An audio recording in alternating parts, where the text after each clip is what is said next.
Hello，大家好，我係 Henry 哥。呢條片我想講占星嘅，因為今日咧喺占星度咧有一件大事發生嘅，就係冥王星喺水瓶座開始逆行啦，要一直到10月咧先至變翻順行嘅。而喺逆行嘅期間咧，你就再度面對翻過去嘅恐懼同埋危機啦。即係乜嘢呢？例如上年咧，冥王星有一段時間都喺水瓶座逆行嘅，就大概係年中至到年尾左右嘅。大家可以回想翻嗰段時間有啲咩重大嘅危機或者係困擾你好耐嘅嘢咧，都會再度浮現咗出嚟啦。不過好彩，因為你曾經經歷過，你有經驗啦嘛，咁你有足夠嘅能力、足夠嘅時間去應對翻嗰個挑戰同埋危機嘅，就唔會好似上次咁手足無措啦。而今次嘅冥王星水瓶座逆行咧，同一時間亦都係對分咗火星獅子嘅，因為冥王星係象徵權力啊、轉化、控制呢啲嘢，而火星咧就係行動力啊、本能啊，即係話冥王星嘅嘢同埋火星嘅嘢，佢哋如果撞埋一齊嘅話咧，就好容易引爆一個情緒嘅衝突啦。舉個例子啦，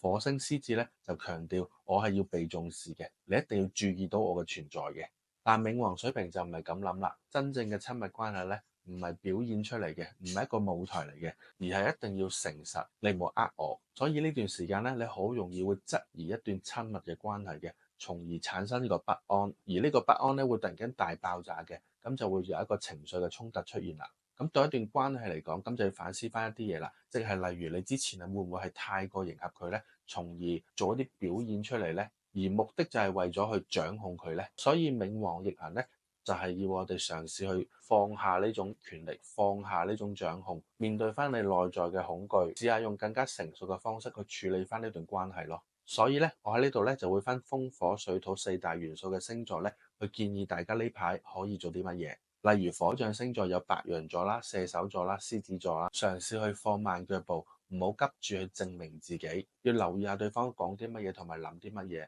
而風象星座咧，即係雙子座、天秤座同埋水瓶座，咁因為佢哋講嘢都其實幾飄嘅，所以咧溝通方面咧就要清晰多少少，唔好太過冷靜，亦都唔好太過冷處理。而水象星座咧，即係巨蟹座啦、天蠍座同埋雙魚座咧，如果佢哋情緒高漲，無論係嬲又好或者傷心又好，都唔好即刻做決定，必須要停一停，諗一諗，冷靜落嚟，先至再去諗下一步。好啦，咁土象星座咧，即係金牛座、山羊座同埋處女座咧，就唔好咁內斂啦，勇敢去表達自己真正嘅慾望啦。咁呢個愛情先至會轉化嘅。嗱，記住啦，逆行咧就唔係一件壞事嚟嘅，佢係俾時間你去進行一個梳理同埋反思。再次記住一樣嘢就係感情啊、關係啊，唔係要掌控嘅，而係一種坦誠咯。好啦，今日嘅分享就差唔多啦，下次再講啦，拜拜。